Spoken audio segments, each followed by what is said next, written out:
Les Congo AL News, première chaîne d'info. Mbote Nabino, LCA News, chaîne Nabino, ezako diffusé na Kinshasa, na Kinactu, tous les jours, de lundi au vendredi, na 21h juste. Bo benga bande ko nambo intéressé bango et bo s'abonner largement et béné na katia YouTube Nabiso, Twitter et aussi Instagram. Facebook aussi, bon s'abonner pour nous ce qui se passe parce que nous avons pour décortiquer l'information. Et c'est important. Donc, parler sur la démocratie. Démocratie, est-ce que la démocratie aujourd'hui, il faut qu'on pratique un mot cannabis? Est-ce que c'est adaptable la démocratie occidentale dans le cannabis? Donc, parler en haut avec M. Kanka Yambouya, c'est-à-dire président du mouvement sauveur du Congo, MSK. M. Yambouya, bonsoir. Bonsoir, monsieur. Bienvenue dans cette émission, M. Yambouya. Il faut te parler aujourd'hui sur la démocratie.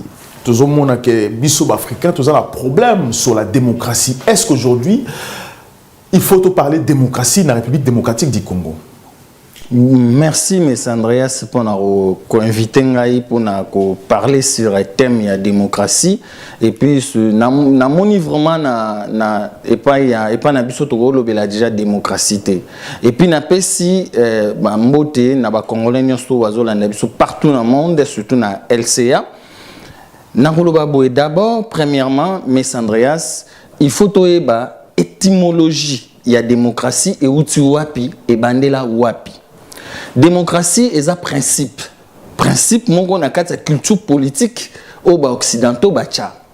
Mais avant de la démocratie, tu d'abord démocratie na la culture et outil la civilisation moko. Na ya humanité, na histoire ya humanité. Toza na trois civilisations nene o tozo parcourir na tilelo o former humanité na kati ya monde spirituel, scientifique et politique. Tozali d'abord na civilisation Congo, après civilisation grecque et puis lelo tozali na civilisation romaine o toza na ngot ezotambusa mokili lelo o yeko bimisati na ba coronavirus. Kaka civilisation romaine yango mutu eyaki koboma civilisation grecque et boma ki civilisation Congo. Civilisation Congo, civilisation africaine. Ouais, civilisation Congo, biso ba Congo oyo to uta na Égypte. Antique, Égypte ancienne. Et civilisation africaine. Donc, raison pour laquelle Baloba que l'Afrique est le berceau de l'humanité. Mais civilisation Congo, M. Andreas, c'est pas Congolais, ni au Bazolanda. Biso, ba noter que yango mute pesim pifo, il y a ebandeli, il y a invention, il y a création, il y a tout au ezal dans le monde.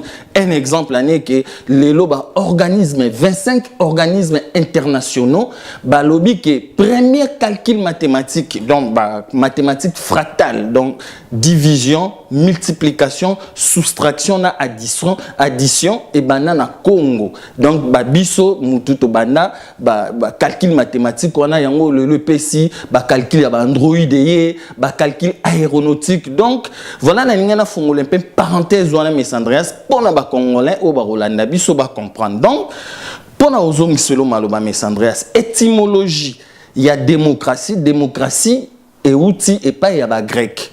Ba père au ba créé démocratie na 5e siècle après avoir venu modifier civilisation Congo ndenge na lobi o epesaki développement invention pour création ya malamu na mokili entre clan ya bantsako clan ya bampanduna clan ya bandinga ba grec wana mibale na Athènes batu ba vérifier na ba Google batala ba étymologie ya démocratie ba omona selon na Kingston bango mutu ba créa ki démocratie ba démocratie en Afrique parce que tant ba ko esa ki Égypte ancienne à l'époque ba ki ba savant na biso pour enseigner bango même ba japonais ba occidentaux ba ki ba savant na biso ça vient de l'Afrique c'est mais ba soit ki ba savant na biso ba philosophe na biso ba scientifique na biso mais ba yakinde ko bebisa sikoyo histoire politique royale parce que il y a eu des royaumes qui dirigeaient à cette époque. Et puis, bango tangu ba yé ba grec ba bandi siko ko boma civilisation Congo o ezalaki na kati ba civilisation o etalelaki makamba royauté. Lelo M. Andreas soki batu ba boyi balingo boya royauté. Mais pourquoi on parle aujourd'hui des royaumes du ciel? So balobi royaume du ciel lelo batu ba bangi. Faut ko pesango respect. Lelo Angleterre, tous en ba royaume ébélé.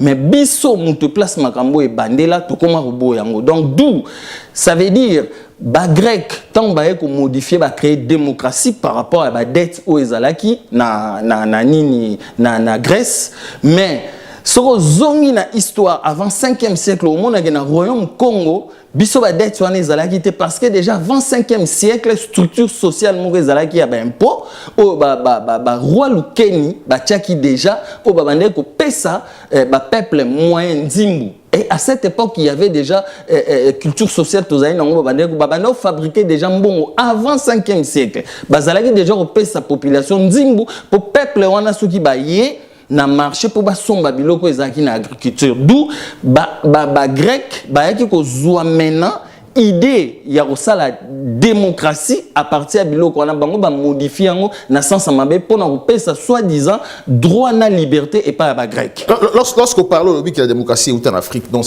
ils ont raison aujourd'hui. Non, je ne dis pas qu'elle est en Afrique. Parce qu'ils ont copié le modèle africain. Parce que la démocratie, c'est une façon d'accepter. C'est une façon d'accepter.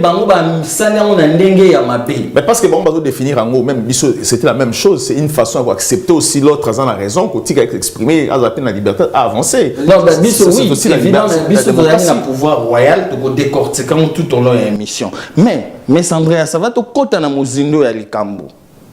To mekana nous kotali ça maintenant, ba cause, ba inconvénient oyo lelo ya démocratie oyo ba occidentaux ba tché ya rozwango à peu près ndenge bazwa ki démocratie ngo et pas ya ba grec ba sali démocratie na façon na bango après vers ba 7e 8e siècle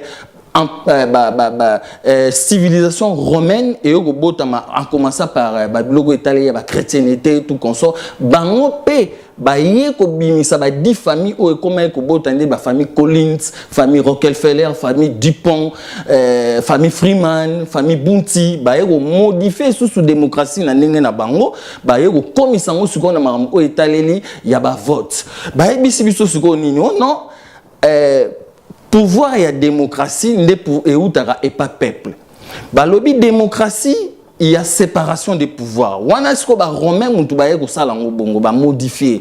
Babi séparation des pouvoirs, donc pouvoir exécutif, pouvoir présidentiel, pouvoir législatif, donc parlement, et puis pouvoir judiciaire, donc parlement na sénat et puis pouvoir judiciaire. Après peuple ndé mutu siko azako élire, allez ba yeko tcha façon, il y a élection moko, il y a universel, comment on appelle, il y a suffrage universel. Or, même dans Athènes, même dans le royaume Congo déjà, il y a un système où il y a collège électoral. Togolo bango, ndenge ezalaka lelo na Vatican. Ndenge ba éliraka pape. Ndenge pe dans l'Angola aujourd'hui, ce sont des députés bon ba bazo pour na président, mais échanger la moté c'est juste que bango monique il faut sa pouvoir na peuple parce qu'il va souffrir mais il na ba roi ne ko boma ko tu on esclave. Non mais les s'il vous plaît, bazo boma au nom de la démocratie, au nom des communautés internationales, au nom des droits de l'homme, au nom de l'ONU, bah guerre partout. Le royaume encore était mieux. Donc bref, ce que total ça non mais Andreas, bah lobby pouvoir et où t'avais pas peuple. Mais comment les élections tout est dans la carte il y a démocratie et allez pour nous traîner peuple et monde. De quelle façon? Toza na OK musikate na opé ça exemple.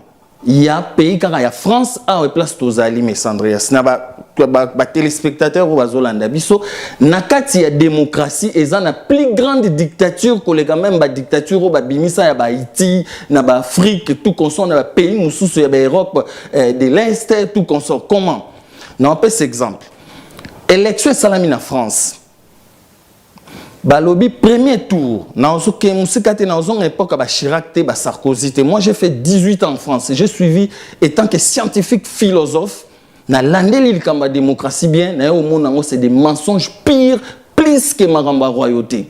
Ça veut dire quoi? Na kati il y a démocratie mais Andreas principe wana batie opposition. Comment bino déjà boyebi ke boya au diriger peuple. Les mêmes peuples ont élire bino botie sous opposition. Donc c'est que dès le départ il y a quatre systèmes démocratiques boyebi ke bo sala marambo au peuple à lingité. Il y en a botie soi-disant opposition. Premier tour, il y a des élections. Macron Abimi na 23 na premier tour, Marine Le Pen 21 na koto opposition na bango na lu farfeli à lukuta, François Fillon 20% virgule quelque chose, Mélenchon 20% aussi quelque chose. Premier tour, hein, bah Benoît Hamon, il y a bimé au moins à 16%.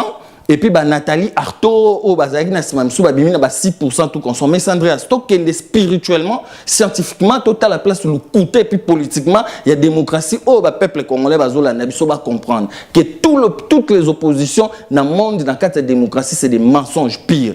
Ce que soit au premier tour, Togo monake opposition.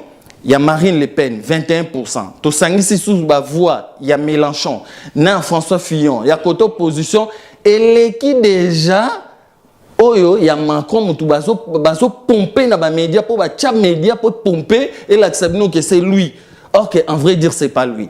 Parce que bah pour na déjà dans cadre il y a démocratie mutu na bango wa comme président. Monsieur Ambouya, c'est très compliqué parce que déjà Soko tali bien l'histoire en France à l'époque ouais, roi, très sauvage. Non, mais ça va plus sauvage que le royaume. À l'époque, roi, catholique, pratiquement envers le peuple. Le peuple souffrait beaucoup en Europe, c'est le royaume. Population, roi, pour la révolution. Humaniste, sens comprendre que c'est important. Plus la génération anciens, les descendants de roi, malem encore na pouvoir, politique, créer opposition, na majorité, et ces gens-là sont tellement dans le drapeau à France, la couleur symbole de la royauté, la couleur rouge symbolise encore les rois. Regardez, parce que pour nous dire que même si il y a une démocratie, c'est encore le pouvoir. Parce qu'aujourd'hui, on peut présenter les descendants du royaume, la France. C'est-à-dire qu'on peut préparer les Français déjà, peut-être un jour dans le royaume. Le système, on a politique, il y a une politique qui est Canada, c'est le roi. Alors, lorsque le peuple, parce que moi je pense que c'est la population de un vrai démocrate, un esprit ouvert, une démocratie, toujours dans la porte, toujours comment le peuple européen, le peuple français, a solidaire, a amour. Oh, les politiciens, ils ont monsieur Yamouya. Oui, Miss Andreas, mais merci, mais tous on a tout à l'heure. Mélenchon, na premier tour, sali élection, tous on a déjà que opposition, déjà dès le premier tour, on a pouvoir. Il y a rediriger parce que Batouao s'opposer mingi par rapport à la majorité au sangisi ba voix il y a Macron n'engagé na premier tour dans opposition ils ont déjà ébélé et puis na deuxième tour Macron bimi na 53%, Marine Le Pen 48 ou presque 49. Bon ce que tu es na deuxième tour to sangisi to sali calcul na premier tour parce que François Fillon s'est prononcé quitter que biso to voter Macron tout consort dans ce aussi voix à premier tour il y a opposition na deuxième tour opposition donc tout le monde a qui opposition bateau s'opposer qui l'équipe est belé par rapport il y a Macron mutu bazo bimisa loko la majorité allez mais des ans pour nous pomper bino pour aveugler peuple ninga aveugler peuple tilelo surtout dans cadre social pour peuple eloko salate on est à premièrement. Deuxièmement, mes Andreas, Balobi, la démocratie, c'est le pouvoir qui vient du peuple. Le peuple, mouta élira ki bango. Nakati élection balokuta ndenge la lobby que opposition n'écoute moutou fallait ya ko diriger mais bazoloba moutou oyo ya maju oyo ya zwaki kaka yemoko ok opposition bimé belé. Bobi pouvoir ou pas peuple. Mais ce que tant le peuple élire bango na élection na bango soi-disant lokuta. Allez, comment diriger, la loi. Tant que la loi na pouvoir législatif, il y a une séparation des pouvoirs. Mais le peuple, c'est que le loi wana. Au lieu de le peuple moutou, a élira qui biso, a loi, il faut retirer la loi. Non. Bango soi-disant droit, pesa peuple, droit moro il faut quitter l'anzela. Tant que peuple va quitter l'anzela, comment revendiquer, bango policier. Soldats qui la bombe moto flashball to moni en France le 18 novembre 2018 tant gilet jaune bimaki gilet jaune batumba français mususu toboki misu ziki moto tout consort to moni yango donc comment ça fait-il na kata système moroboé bobi peuple mtaelira ki bino lokola peuple aboyiloana bo retirer loi mais il retire pas en France voire même article moroboé na constitution na bango ce qui 49.3 ce qui peuple a boyi loi wana Donc bango ma ba oleka na pouvoir législatif na parlement ba leki sont en cours na makasi pour ba lakisa bino ningi tozo konza bino na kati ya démocratie wana ya mibale Yami Satoumé Sandra, s'il vous plaît, pour battre les Congolais, démocratie, babimisa biso et développement, c'est faux. Troisièmement, balobi na kati démocratie, François Naroba ne peut ça exemple na bango pour ba Congolais sont na lobby d'une autre façon philosophique pour comprendre. Na banozon na pas na bango pour comprendre bien. François Hollande a commis président, Obama a commis président entre bango kuna ba démocrate on a ba républicain. Balobi François Hollande Nazui Jean-Marc Ayrault, Premier ministre, Mouta gauche. Azui sous Manuel Valls, Premier ministre, Mouta gauche. Mais Andreas, comment ça fait-il Premier ministre, Yaye, Azali Kaka, Mouta gauche, mais avant 5 ans, na kati bango mbazo diriger, il faut azela lisou sous 5 ans ya mandat à François Hollande ici là pour Manuel Valls Ayrault se présenter. Oh. Alors pourquoi na kati wana François Hollande azwaki ka ba idée il y a Manuel Valls pour exploiter yango auprès il y a intérêt à peuple parce que la démocratie ça peut Hollande juste 5 ans parce que il y a droit sur na boité na lobby boy bango na bango même famille politique ba Benoît Hamon, ba Arnaud Montebourg, il aurait fallu ba Arnaud Montebourg ba démissionner. Yango moni dictature o ezana kati, il y a pouvoir, il y a démocratie. Yango moni ba ministre msou ba démissionner. Yango wana ba Arnaud Montebourg, ba Benoît Hamon, ba kene ko créer ba fonder parce que François Hollande alinga ki ba idée na bangote. Donc il aurait fallu ce que même Manuel Valls Ndimega pour nos ndima pour na pouvoir. Avant di wana il aurait fallu azela sous François Hollande à 5 ans pour y pas y sous sangwanzama contre le peuple français. Toleki. Toye et pas Emmanuel Macron. Nicolas Hulot. Nicolas Hulot, ministre de la transition écologique, ministre de l'intérieur, Azoraki maire ya Lyon. Bango pe ba démissionner. Pourquoi ba démissionner? Parce que Macron a lingaki ba idée na bango te o bazo pesa pour ba conduire mboka ensemble. Raison pour laquelle on est attend Nicolas Hulot a longué 2 semaines pour fumamo ba gilet jaune ba bimi. Mobutu abandaki koloba mais Andreas, regardez les vrais pouvoirs que Mobutu incarné en Afrique pe dans monde. Voilà qui ça chez nous. En Afrique, pouvoir, bah, pesa ngo, mkonza vandi tout autour, ndenge ba Macron, ba vanda na ba ministre na bango, ba zui ba idée ba ministre, ba pesi et pas ya mkonzi, et mkonzi a chapeauté, ba tongi moka. Donc voilà. Mais ezate na kati wana ba dictaka bato.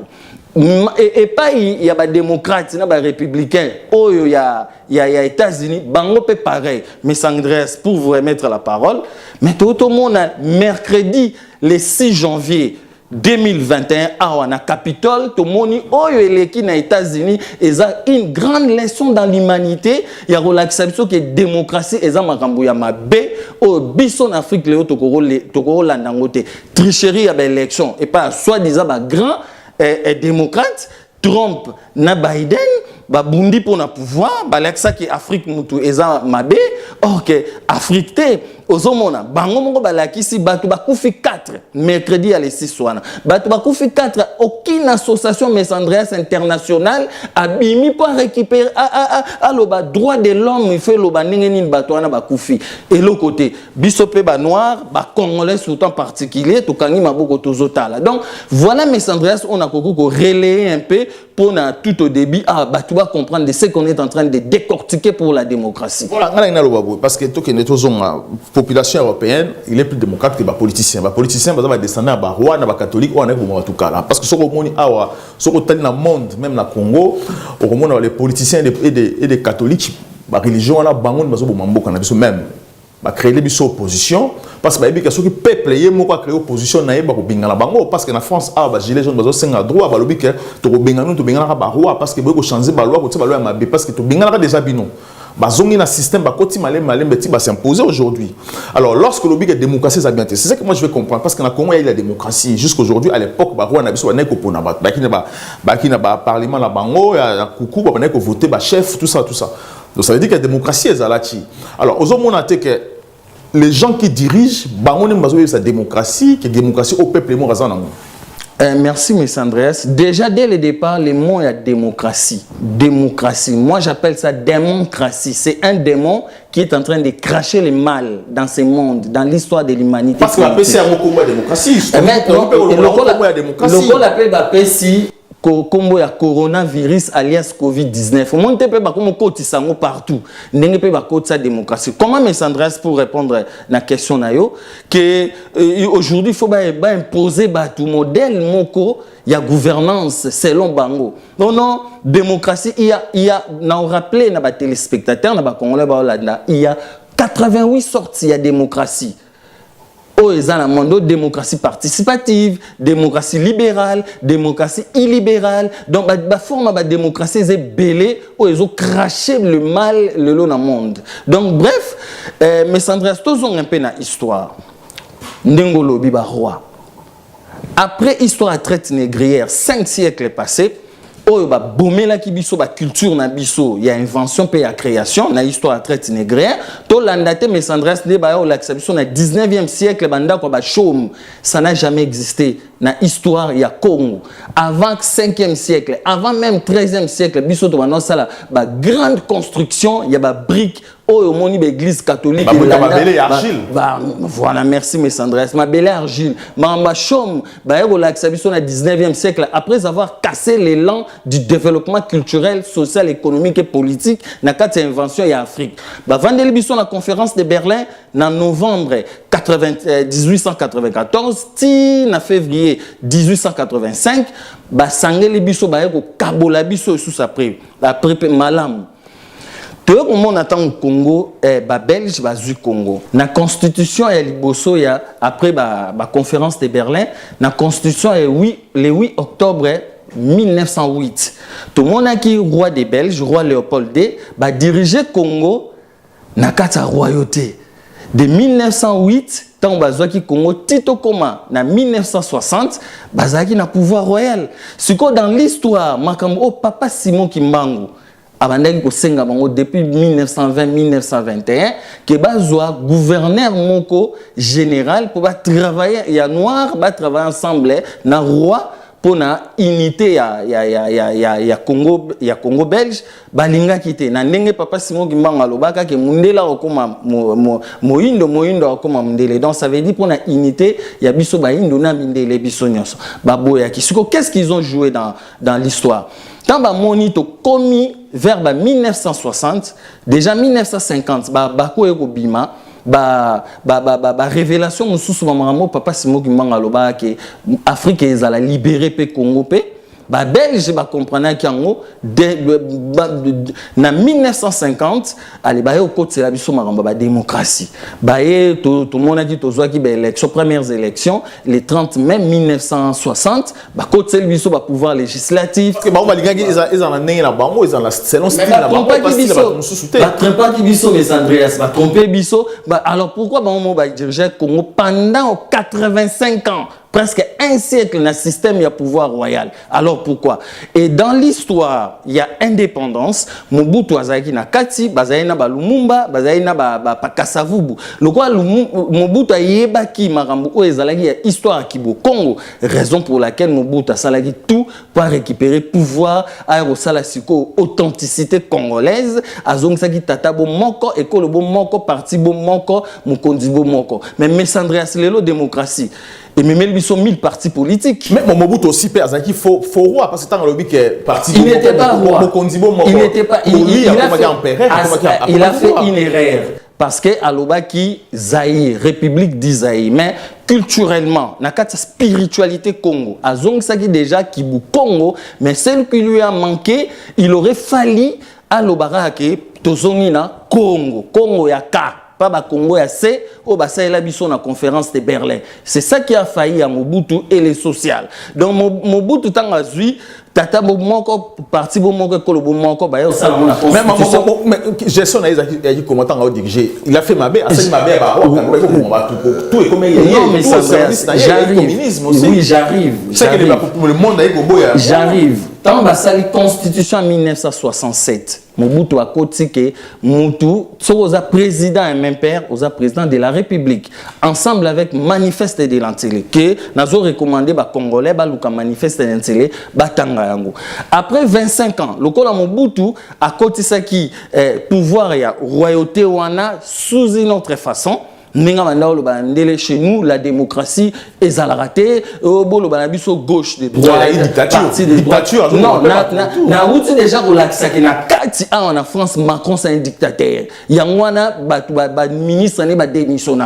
Donc il faut zéla même parti politique na bango wana boy na Congo commis 1000 partis politiques ezo boma biso ti lelo na ba biloko ba RCD bimi ba parti politique lelo to comme ba ADF nalu et commis ba parti politique tout comme na 1000 partis politiques mais to 25 ans na Mobutu 100 partis politiques tout monde a ndenge tambola malgré que zairianisation ya ki ko boma makambe belé ya social pe économie suko Messandrias ba occidentaux kaka après 25 ans de gouvernance ya Mobutu tito comme en 1990 ba ebiso bo yo zongisa ki authenticité mobomi social na économie là ba entreprise obiso to tika ki bo to songi yo suko faux démocratie zonga Mobutu il était contraint. Qu'est-ce qu'il devrait faire? Il est parti faire dès début février 1990 avant de ça la consultation populaire et le 24 avril au Tozokoma lelo en avril le 24 avril 2021 donc entre le 24 avril 1990 Tito comme lelo à 2021 tozali na transition il y a 31 ans parce que Mobutu dans l'histoire a sengaki nazo recommandé encore ba Congolais Messandrias bazonge la discours il y a le 24 avril 1990 ba yo kamaka Mobutu aloba Mobutu sengaki ni a sengaki ke le kola bolingi démocratie na pesi multipartisme na pesi bino transition il y a un an du 24 avril 1990 le 31 avril 1991 Bossala Assemblement constituante Bossala nouvelle constitution et puis Bossala ba élection entre bino ba opposant donc ba Tshisekedi wa Mulumba ba Ileo ba sala ba élection et après bon ba ya Rosala na Mobutu remise et reprise tilelo remise et reprise valable et salate et salamate corps ya Mobutu ezo Jésus encore photo que ko interroger corps ya Mobutu donc to zongi sango pour la mémoire on est déjà na voilà na qui ne passe Mobutu après ça qui un an pour la transition un c'est les cas de transition si là to transition parce que Mobutu passe à coup fat la transition est-ce que ça transition na mikou ya Mobutu ou bien comment parce que Messandrias to sololana ba oui ndenge toza boye je m'excuse to sololana batu bakufa tant batu batanga la Bible au verset boye au Paul au nani bakufa mais Mobutu peut to na ba mémoire na ko sololana mouei eza mémoire tozo solola na robimisa par exemple les livres il y a l'UDPS face à la crise congolaise UDPS Bélix na page 135 na page 75 plutôt 75 pour na symboliser oyo nazoloba pendant un an qu'est-ce que Mobutu avait demandé na Etienne Tshisekedi na ba Ileo avant bazonga et pas ba néocolonialiste ya Mindele donc ba Mindele auto landara auto ba esclave na bango na expliquant avant émission ici là to ba esclave de maison esclave de champs pe esclave de surveillance ba kei et pas Mindele ba belge pour que c'est la conférence nationale. OK, qu'est-ce que Mobutu leur demanda Messandrias? Mobutu signa le 6 mars 1991 l'ordonnance numéro 91/070 portant plutôt création et composition d'une conférence constitutionnelle dont la compétence était limitée à la rédaction d'un projet de constitution et à l'élaboration d'un calendrier électoral. Voilà, le livre est là.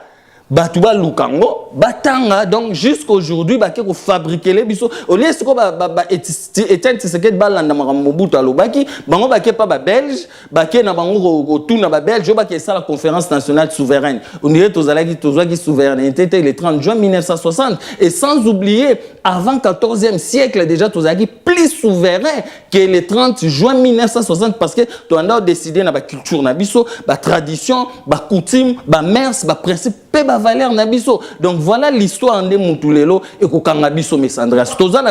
Moi je comprends, mais Tshisekedi va ça Mobutu, Mobutu comment il fonctionnait, avec Mobutu donc ça bangotu ba élève occidentaux ne va pas bon pour mater population congolaise. Est-ce que Tshisekedi na bangundi non lobi wana ba ileo ba ko kwa na Mobutu alors que bangotu ba utaki parce que n'oubliez pas que Mobutu ma lo baki ango tous ça opposant mais tous anda ko mo to kuta na to solelo moko. Oui, Nabo ITM et Sandras, mais moi je regarde du fait du côté historique. Oh, Mobutu a Singapour pouvoir valable pour à sa restitution à pouvoir. Tout le monde a dit attend le 24 avril la salle discours accueilli en Équateur. Pendant 7 ans, tout ça une transition. Il y a des livres, il y a un monde qui congolais faut batanga, base na culture, il y a la lecture toi en Europe, ba livres zebele baeba. Pendant 7 ans, tout ça qui na transition.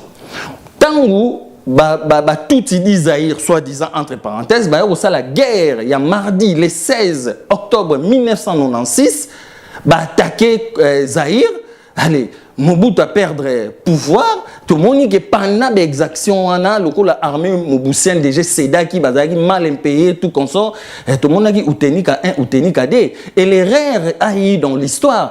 Kabila père, il aurait fallu le barana Mobutu que non, tous en transition. Je l'ai bien lu ici dans les livres. Tous en transition, yo le bago sous président Zaïre.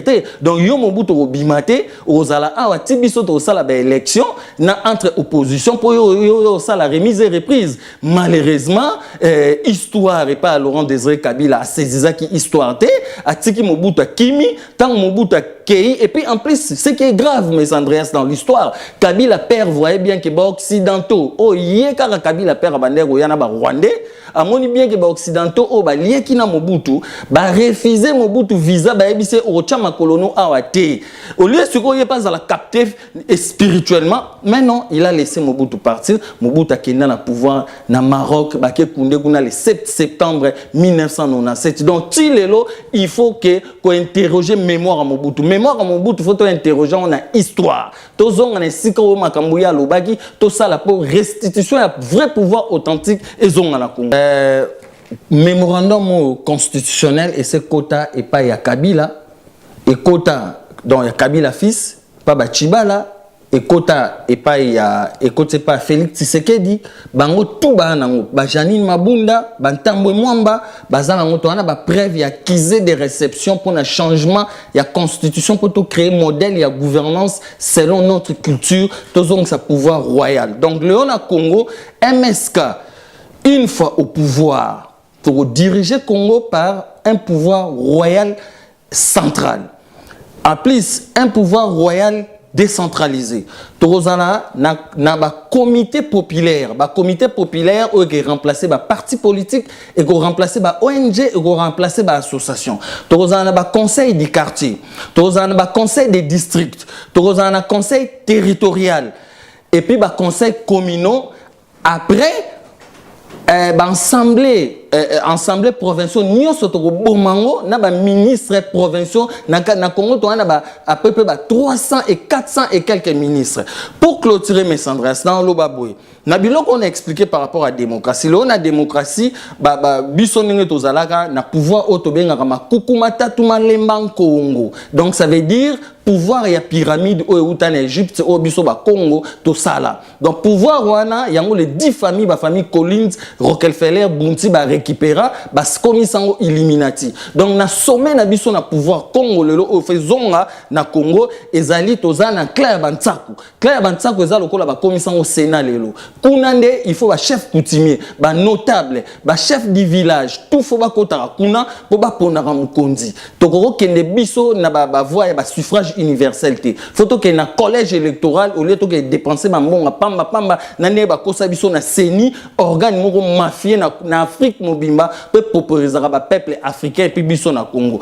A plus to kende ko diriger Congo na Claire Bampanzu o eza lelo loko a pouvoir législatif ninge ba sala en place décision sociale économique et bandaki kozwama. Donc kuna toza fo société civile et quota diaspora et quota et puis na 52 députés fédéraux, on a besoin de députés nationaux. Donc, na kati, il y a clair, panzu o eza le pouvoir législatif, qu'on a pas plus de 250 personnes. Et puis, tu as changé modèle. Il y a paye, il y a fonctionnaire à l'État. Jamais que tu on a Sénat, on a Parlement, non, clair, panzu, il y a Bantsakuna, Bandinga, Nyo sur les administration, moto et bano futabango. Clair, Bandinga, Oba comme ça, les République, Oba comme ça, le présidence. Yango anande mutu et place gestion et administration au lelo na mboka na mukili mobimba biso tout ba congolais mais Sandras to ko ka changer Congo te na niveau environnement to tout richesse to za na mabele na mai et place nyoso na on a ba forêt to zo ko ka s'inspirer te pour to créer to inventer pour na changer environnement na biso. Donc voilà un peu brièvement mes Andreas oyo biso et que na mikolezo ya et que peuple congolais peut biso confiance comment on va gouverner Congo. Donc, tu peux sa squelette ou ezara squelette, tu peux bien dans la conférence autre ça en Mboka. Naza a un livre à François Hollande pour clôturer. François Hollande, en octobre 2019, répondre à la crise démocratique. Toza a un livre Démocratie Zébélé, Jean-François Boutors et Jean-Luc Nancy. Démocratie, point d'interrogation. Moussous ou eza slow, démocratie. Comment maîtriser la mondialisation et reprendre notre destin en main? Parce que démocratie, mes Andreas, Ero Bomamukili, Nengebaye Otela Biso Lelo, coronavirus alias Covid-19. Merci beaucoup, M. Kankayamou. Je rappelle que vous êtes président du mouvement souverain du Congo, MSK en sigle. Prochainement, tu vas inviter pour nous parler aussi de Baptême et Bélé. Merci de nous avoir cette émission. Nous avons surtout de s'abonner, de partager cette émission. Dans la famille Nabino, chaque jour, de lundi à vendredi, sur Kinactu. Donc, je précise bien de lundi à vendredi, à 21h, na Kinactu, émission de Melegara. Vraiment, vous suivre en haut, vous intéresser par la famille Nabino et aussi vous s'abonner à Twitter, Facebook, YouTube et aussi Instagram Nabiso. LCA News. À très bientôt. Les Congo AL News, première chaîne d'info. Alors, Rina Sil soutient toujours des belles filles dans Congo AL News, meilleure chaîne d'info. On soutient